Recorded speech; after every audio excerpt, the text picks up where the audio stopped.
startup standpoint, you're competing with studios that have entire departments, and you're doing it with 4 people and a dream and a really good idea. And so that difference between AI as a tool and AI as an agent is really autonomy.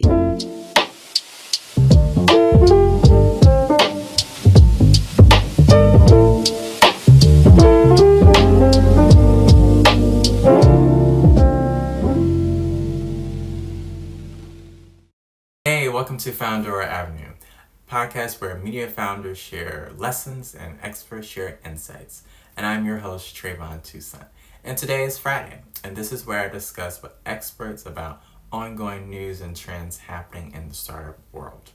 And I want to talk about AI agents, as AI agents becoming better and better at able to do repeatable tasks and work efficiently.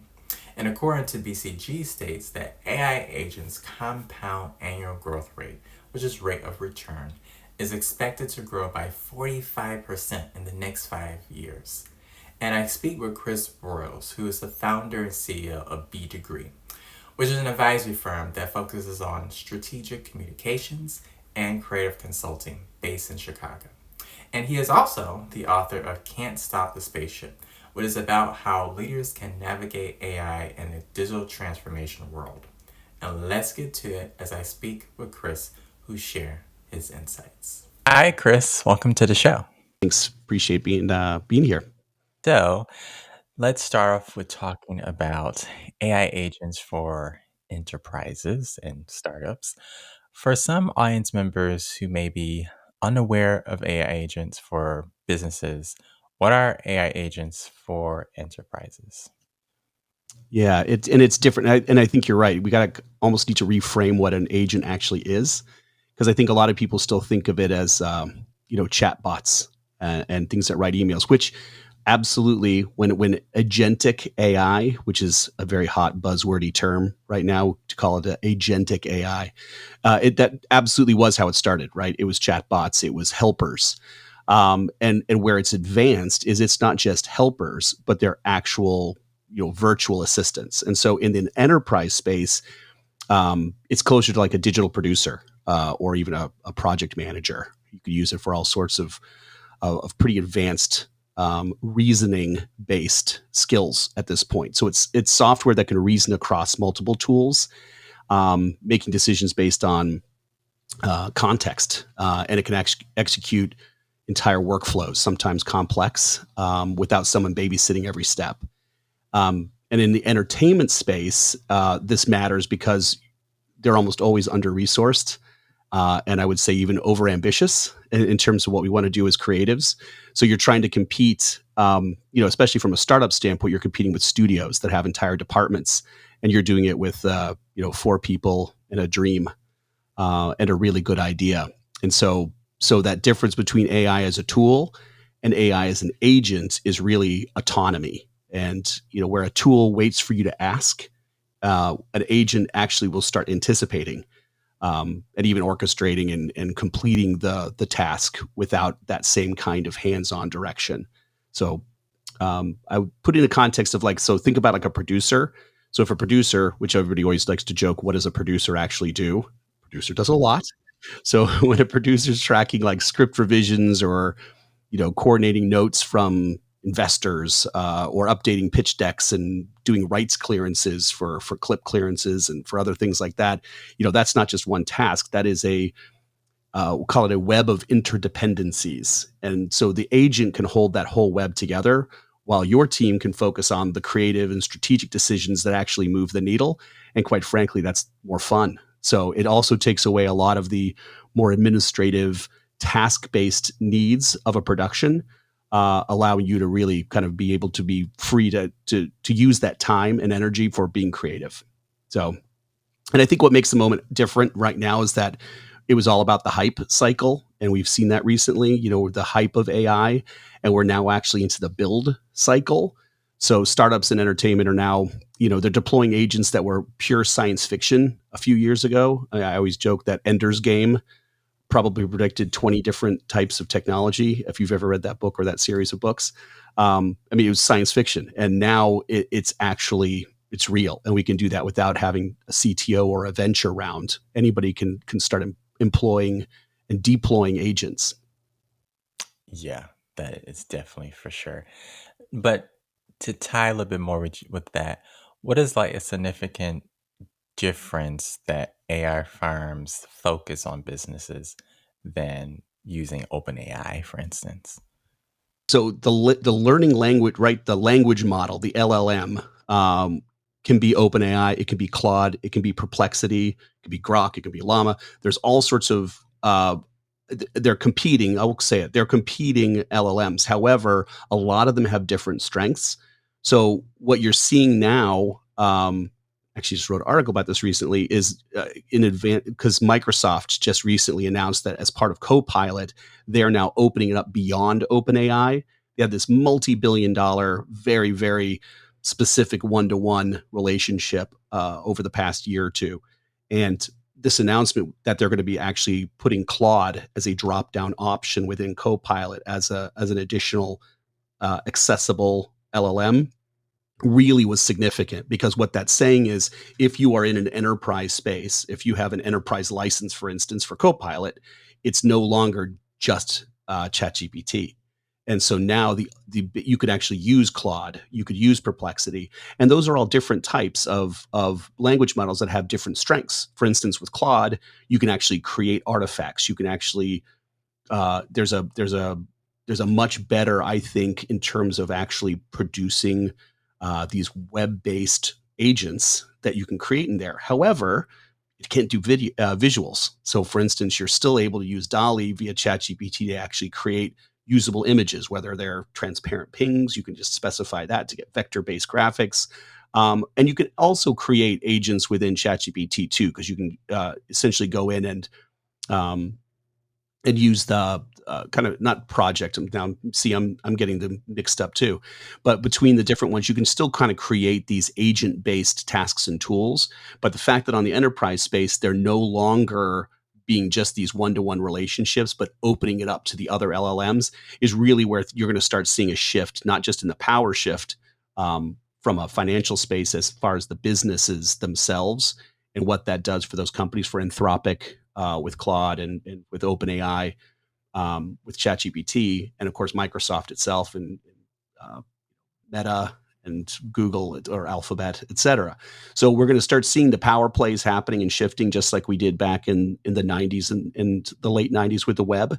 And of course, the entertainment space did the same thing. I mean, it was hundreds of companies kind of boiling down now to these five or six companies that now control and have gobbled up everything else. So Are you tired of scheduling calls or meetings manually for your entertainment business? Well, Cal is the best solution for you. I personally use Cal myself for this podcast, and I love that I can create a scheduled calendar and just have someone schedule a day and time themselves besides going back and forth through email. Plus, Cal has a workflow feature that automatically sends reminders for an invitee before a meeting. And Cal now provides Cal.ai, where it schedules meetings on the phone. Someone needs to reschedule on the phone? No problem. Cal.ai can do that. If interested, the affiliate link is below the description. Now, back to the show. I think we're going to start seeing the same thing happen here, where the power shift is happening. But what that does for us, the user, that's a good thing. Because now, if I'm in Copilot within my enterprise space and I now have access to multiple different tools, it's not dissimilar to when the first codecs started coming about. And when you had like the Windows Wave Recorder, I'm dating myself now. This is a long time ago, but there used to be very few options to do online recording. What we're doing right now is far beyond what we were doing 30 years ago. But what started changing was you started having the ability to start getting, you could use the QuickTime codec, or you could use, this type of codec. And so even if you look at the drop down in Premiere or Final Cut when you're exporting something, now we can export it with, you've got 40, 50 different options of how you want to export your media, your audio or your video. And so I think we're going to start seeing the same thing from an AI agent building standpoint, is that based on what we're trying to accomplish, we'll now have far more access to more tools and AI options than just being forced to use just one.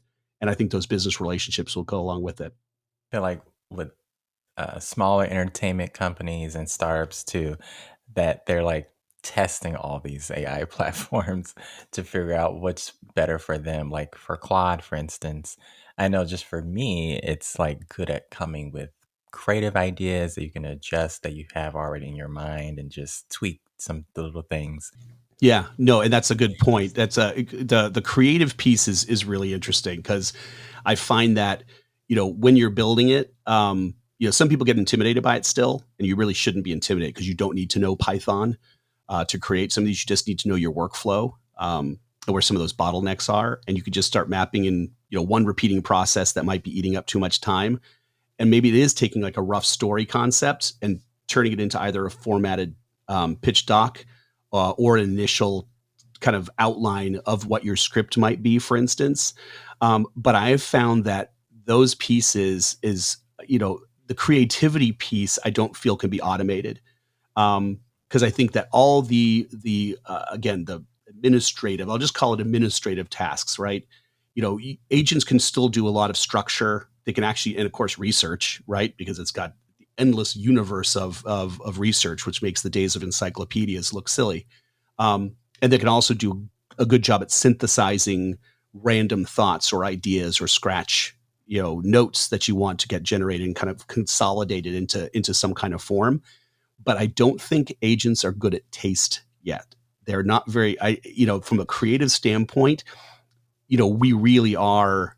It is still our job to define what good looks like and what good creative looks like. So the agent's job can get you there 80% of the way, 75% of the way, but that allows you to really spend that time on that remaining 20, 25%, which is honestly where the magic happens anyway, as far as our own creative. So I have found that it's very good at taking my sometimes ADD thoughts and saying, oh, that's exactly what I was trying to get to. That's what I was trying to gather. But I'm really loath to let it start trying to actually come up with creative because I still find that it's not quite there yet. Now on the visual side, obviously, with the new advancements in Sora, over these past couple just weeks, we're starting to see videos that we really are finally actually questioning every single video we see. Right? Is that real? Is that not real? And before we could kind of tell because there was sort of this odd uncanny valley thing happening with most videos. You could sort of see and tell that it's AI. But now there's video that honestly, even over the past, I mean, I don't know if there was this recent video with Mr. Rogers and Tupac and Eazy-E that was going around, and as silly and fun as that might have been, it is so real. It is so real that it really does start questioning. Makes you question every single video you see now.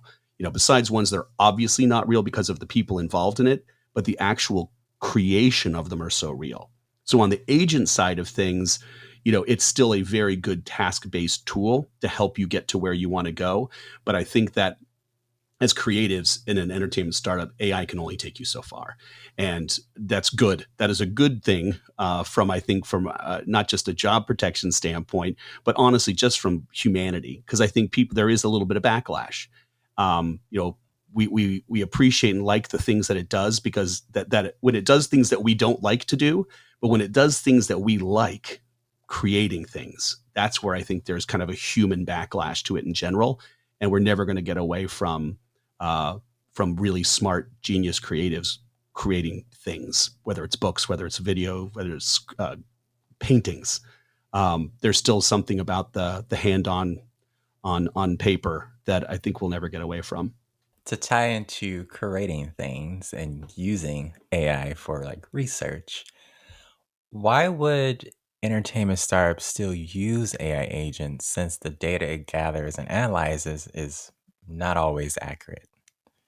Yeah, and you have to be careful about that. And I think that goes to that 80-20 rule, or I say it's less. Let's say 75-25. I don't think we got to rely on it 80%. Let's give it even another 5% of questioning, of scrutinizing the output.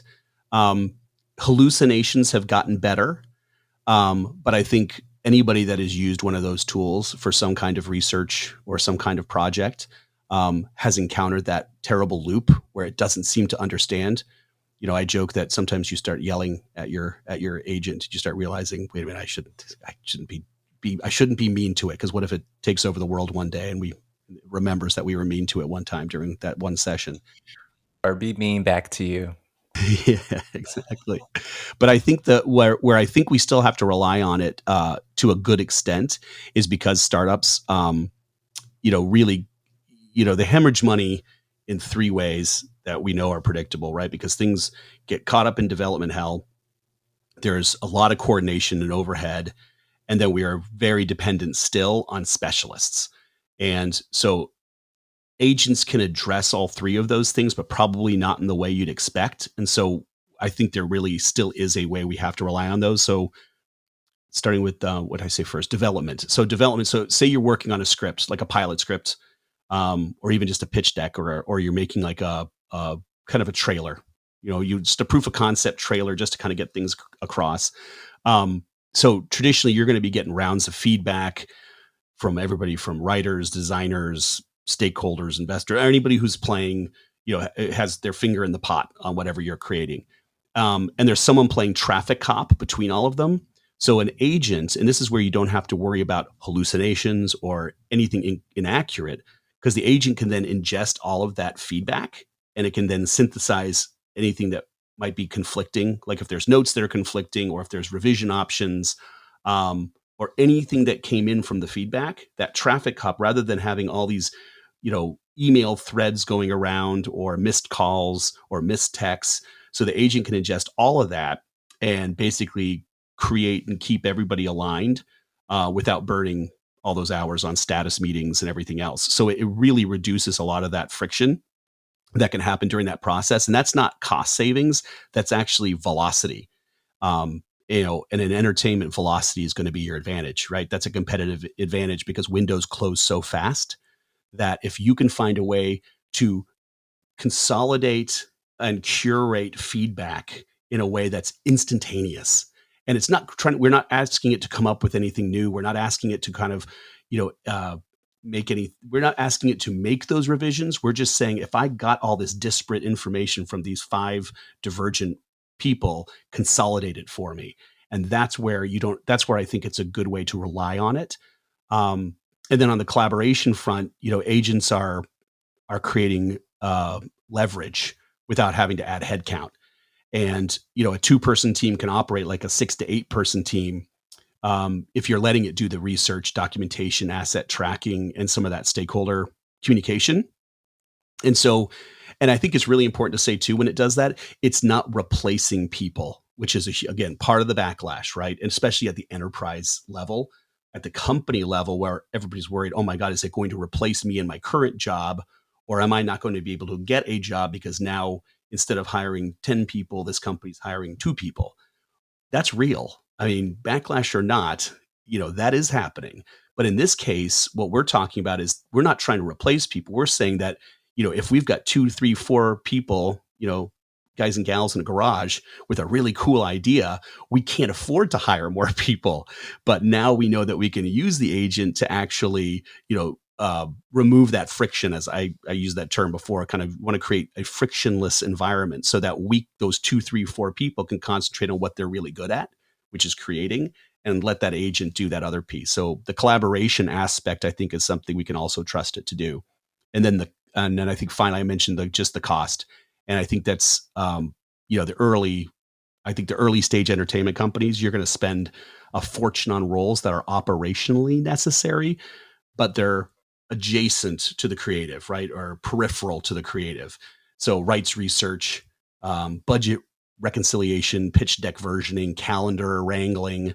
So if the agent can absorb 75% of that work for a fraction of the cost, in some cases with no cost, right? If you're using, or you could use a $10 a month version of Claude or OpenAI and still get a pretty powerful engine behind you. So if that's your cost, take that as opposed to a junior hire or hiring an accounting firm or some kind of online quick, collective.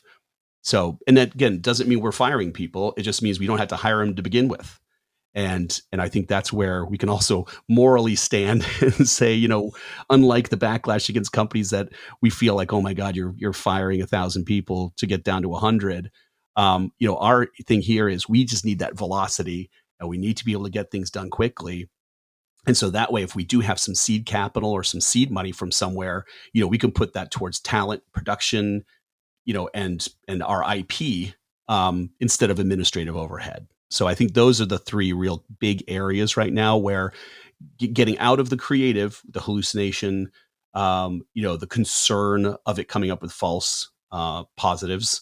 Those are genuine concerns. But if we really use it as that operational assistance, then I think there's a very strong case that you can trust it to do those things, and it will give you the cost savings in the end too. So, since AI agents can be like an assistant for an entertainment founder who wears all the hats starting out, what type of employees, and also in your experience as you started your company, B Degree, um, what type of employees do you think every entertainment founder should need? And based off your experience too, as in running B Degree. Well, and the good news is everybody can use it, but you want people to use it. And I think that there's that, there's the news saying, I would say it's an old saying, old in the world of AI, meaning probably January, that says your job isn't going to be replaced by AI. It's going to be replaced by somebody who knows AI. And I think that that's a strong message to employees, but it's also a strong message to leadership, because leadership is going to be just as responsible if you're trying to be the startup founder of a company, and you're not utilizing AI. Shameless plug, right? My book I wrote, Can't Stop the Spaceship, and part of that concept of this business parable of navigating change in this age of AI is around the concept of, there's a lot of people saying, well, I don't like it, I don't want to use it, I don't want to have to use it. But the reality is, you better get on board, because it's here, and those that are utilizing it, and utilizing it successfully, are the ones who are going to get further along. And so when you look at it from an employee standpoint, like, what do you need to know? I think there's three things primarily that I would be looking for. Because again, it's not, when you're a startup, the good news is, again, it's who do I need to hire? What do I need to get, as opposed to, I'm not surrounded by 100 people and only need 10, which is that, paradox that I think a lot of the established companies and businesses are going through. Our challenge is different. It's more outward. It is, do I only need one person, and what do I not need? Because I know agentic AI can handle it, but I still do need a human being to be able, the one who's pushing those buttons and entering that information. So I think it really has become, these junior producers. And again, in defense of the term producer, as somebody who has been a producer, going all the way back 25, almost 30 years, um, you know, knowing that part of your job, when I was in radio production, for instance, I produced a political talk show here in Chicago, um, beyond the Beltway. And part of my job each week was, I had to find who are our three guests going to be. I had to make those phone calls, find out who they are, and make sure that they're balanced, in terms of the panel we were looking for. Do they have something that they were pitching? Had they written a book? Had they written an article? What was the topical news of that week? I had to make sure I'm reading the news to make sure that we've got our topics and agenda for what our production is going to be on that Sunday night.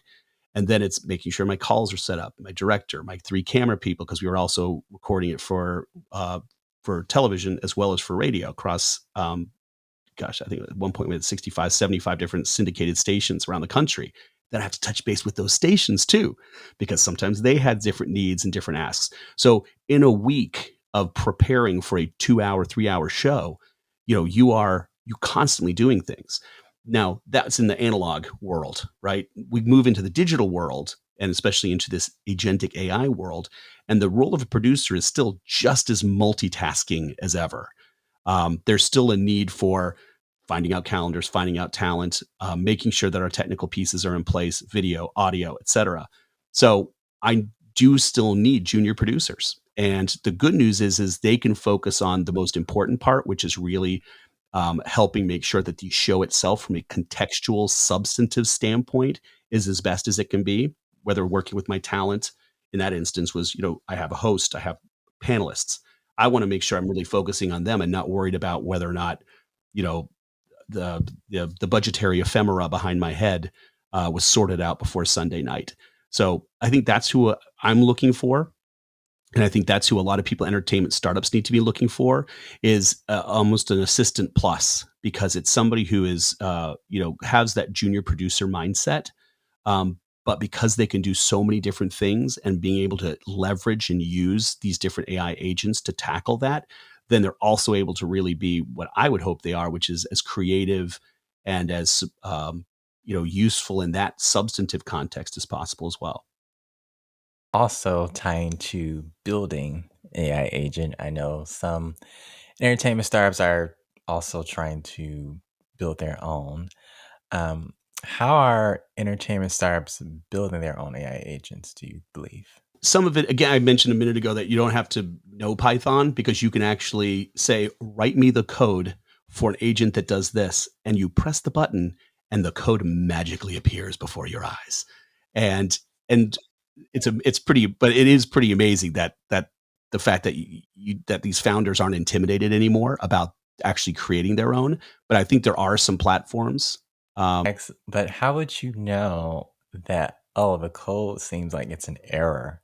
Look, part of that's the preview. I mean, that one actually, that easy answer to that is, once that code magically ripples before your eyes, it either works or it doesn't work.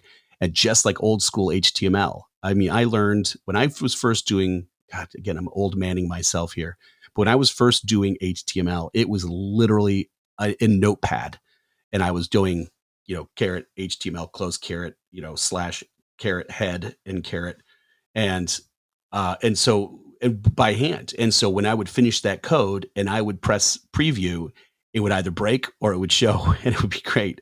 And that was in 1994, 5, and 1996. And so when you're coding by hand, that was before Microsoft Front Page, and certainly before Dreamweaver, which was still a couple years away. But that's how HTML was done. It literally was, you needed to know the code. You needed to know how to do it. And even when JavaScript started, you needed to know JavaScript. And so now the fact that you are able to press a button and watch the code ripple in front of you, and then when you press preview or even publish and it doesn't do what you want it to do, you can go back and tell the agent, hey, it's not behaving the way I wanted it to behave. It's not giving me the answer or talking in the voice that I wanted it to. And you realize that there is a bit of osmosis that happens with it too. Like there were terms, Jeswen and Jason, and Python, et cetera. I didn't know that before a year and a half ago. That was a coding behavior that I had long lost, just kind of lost that muscle. And now, even watching it ripple and knowing what needs to be fixed and seeing it, I'm actually becoming much more, pardon the pun, embedded in coding than I probably had been before. And so even though it is doing the vast majority, in this case, 95% of the work, the trust factor is, it either works or it doesn't work. And if it doesn't work, you got to go back and fix it. And that's why I think some of these platforms like chip.ai, CHIPP.ai, Bubble, Chip is a really good one, especially for experimenting, because I think that's where the benefit that founders have right now is that there's a lot of experimenting in the build. I mentioned we're in the building phase now. The hype's gone. Now we're building. And there's so many tools out there that you can start playing with. And I think it's important to don't try to do it all at once, right? You want to map like one repeating process that might be bugging you. Is there one repeating process that's eating your time and taking your time away from what you think is going to be more valuable? And so maybe it's taking a story concept and turning into a pitch doc, or maybe it's tracking who said what in the meetings. They were, like we were saying earlier, updating a deck accordingly. So what you want to do is pick one of those workflows first and build an agent around that and let it prove that value before you start scaling it to do other things or start building other agents to do other things. So I think that's my big advice when it comes to that, is that founders are able to start simple, which is just have it do one thing. And the architecture of it is way simpler than people realize also, because you've already got most of the tools that it needs in order to kind of tie it all together. So if it's Google Docs, if it's Notion, if it's your Slack account or Teams or some CRM or project tracker, almost all of those have some kind of API. And so the agent sits in the middle and translates your intent into the action. So you are telling it what outcome you want it to perform. Um, and then it'll figure out the sequence of events. And so the key is really you just want to train it in your voice and your style and your standards, your priorities, because you don't want it to start generating, the generic garbage that we're that we're worried about. And I think that's where I say, the humanity aspect of creativity is still really important. But that's really what it is. It's, the fail fast method, right? Start small, iterate fast, fail fast, lather, rinse, repeat, start over again, try something different. Hey, this one's working great. It's actually it's going to create these docs. Another great one, Gamma. Gamma is one that's an incredible time saver, because it can actually take your thoughts, your documents, create you know really good looking PDFs with images and different templates, as well as I don't like the PowerPoint part of that tool. Sorry, Gamma. That part's still a little clunky. But what I don't mind it doing is the 75-25 rule, which is I can at least look at what it created and say, okay, I know I'm better at PowerPoint and better at creating InDesign. And if I wanted to create something that was either a glossy one sheet, or if I wanted to create a really dynamic presentation in Keynote or in PowerPoint or in Google Slides, that at least I'm looking at something that's like, okay, that's actually you're onto something. That's a good idea, and I didn't think about synthesizing or breaking up my information across 3 slides like you did. And so then I can go and be my own creative and create that, essentially from scratch or manually, but I'm using it as a great kind of creative support. So the same principles applying here is that the difference the agent is going to get better. It's going to make me better in terms of focusing on the things I'm good at. Uh, but it's also ability to scale out and say, okay, I've got one agent that's doing this. I've got another agent that's doing that. And, um, and the fact that you can continue to keep building them in these different types of LLMs with different output, and Perplexity is a whole nother animal too, because I think that's a better researcher and research tool than probably the other agents out there. I definitely love Perplexly. I use their browser comment, if I'm pronouncing it right, but it's so much better. Well, it shows its work really well. That's what I think. The way I described it is it shows the work, and so there's a lot more trust in its output because you're actually watching it as it thinks through and gathers from the citations or references from which it's getting. And so there's a trust factor there because that's where it's gotten people in trouble. There's, a couple law firms recently that were obviously you using it because they got busted because the citations were completely made up. And even the links had kind of the question mark equals chat GPT. So there's sort of a tailing thread on the citations. So there's a lot of clumsiness in this early going of trying to use these and as part of a broader business world. So I think in the entertainment world, as long as we continue to maintain the humanity of creativity and let it do the operational tasks, that's where I think it's got not just a bright future, but it's a bright present because we're using those, and I think everybody's trying to explore and find ways to speed up the time to creation, let alone the time to market. Right? For some products, you want time to market. For us, it's time to creation. We want to be able to focus on getting our output in front of the right people, in front of an audience, whatever that audience might be, and whatever medium and channel we're distributing on.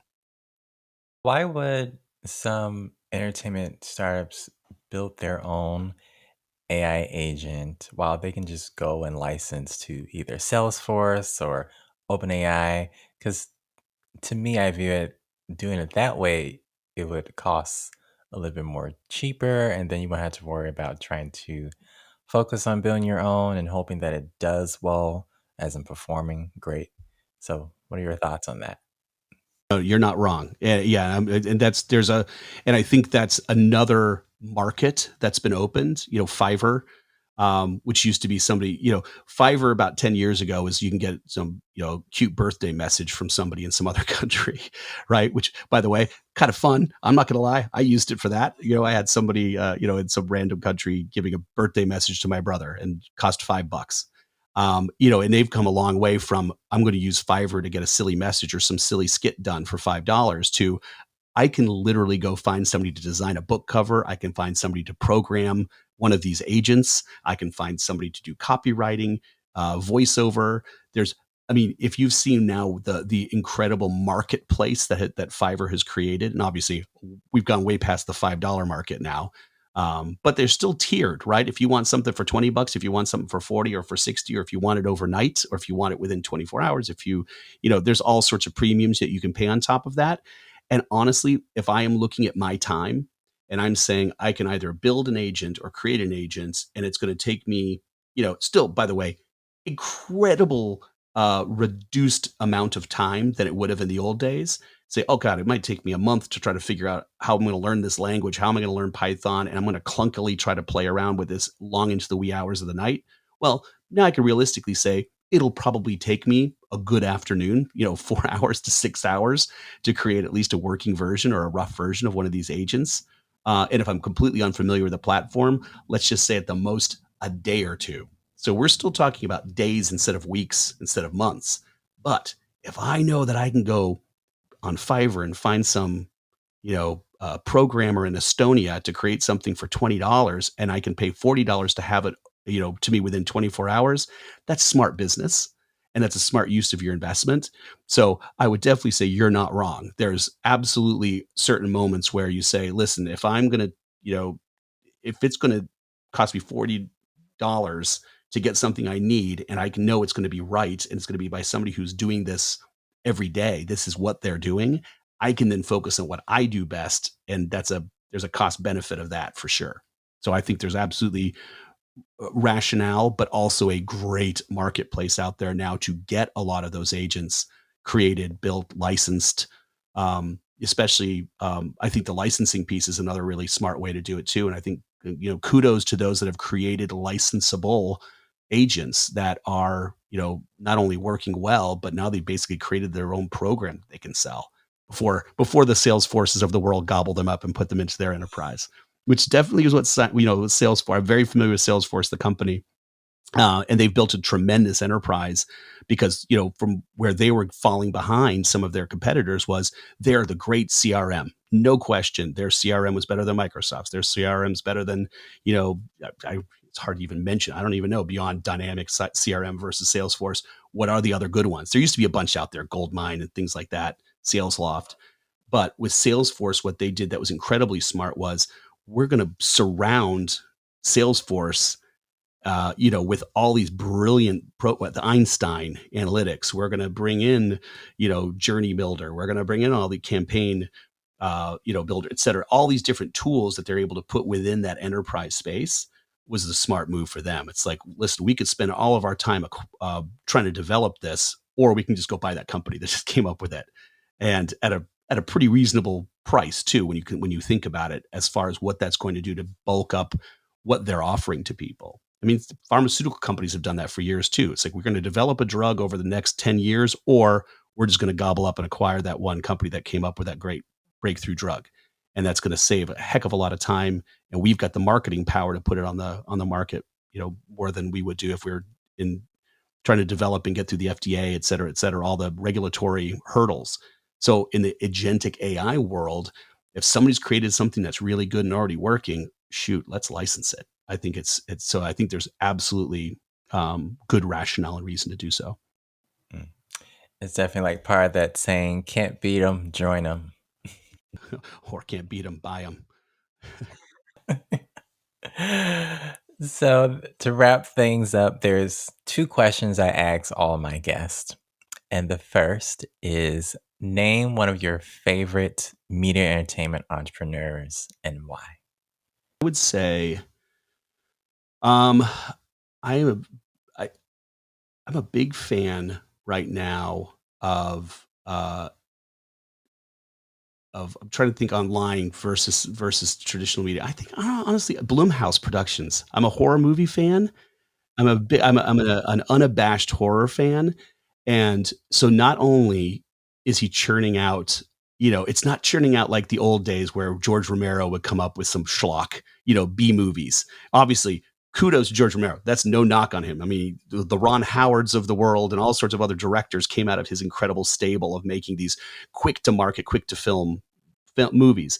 But what he's doing is really recreating kind of the old days of Universal, with the Wolfman and Dracula and Frankenstein, the old glamour days of Hollywood. But what he's been able to do is create really thrilling, exciting films and curating new voices, new talents, new writers, and things that are genuinely scary. It's not just gore, right? And again, not knocking the Eli Roths and not knocking some of the more, you know, we're just going to try to gross you out. These are ones that are genuinely tense psychological thrillers. Uh, the Jordan Peele social horror kind of construct, that's kind of taken over horror in a great way. It's my favorite kind of horror. So I would say that enterprise based kind of like this incredible Bloomhouse Productions beast and animal that's been created is probably the one that I've been watching the most. Definitely love the work what they do, especially one of my favorite films they've done is Hush. Yes, that's a really good one. Yeah, that's a really good one. Yeah. So, second question is in a brief one sentence, 36 words, what would you say? That's tough for me. I'm a rambler. All right, here we go. What would you say to listeners and viewers a major pointer on how to benefit using AI agents for their entertainment startup? I'm going to repeat something that I said a few minutes ago, which is don't be scared, iterate fast, fail faster, and then start over again. And I think that's the biggest thing is get away from the intimidation of doing, I don't know code. I don't know. Nope. Yes, you don't have to. Just try it, see if it works. If it works and if it helps you save time, great. So that's way more than 3 to 6 words. See, I cheated already. Well, it's close enough. Well, thank you, Chris, for joining the show. It was a pleasure having you. No, thank you so much for having me. Had fun. I'd like to thank Chris for joining the show and sharing his insights. And feel free to like and subscribe and share this episode to someone who would be useful for them to take their media entertainment startup to the next level. And I will see you in 2 weeks.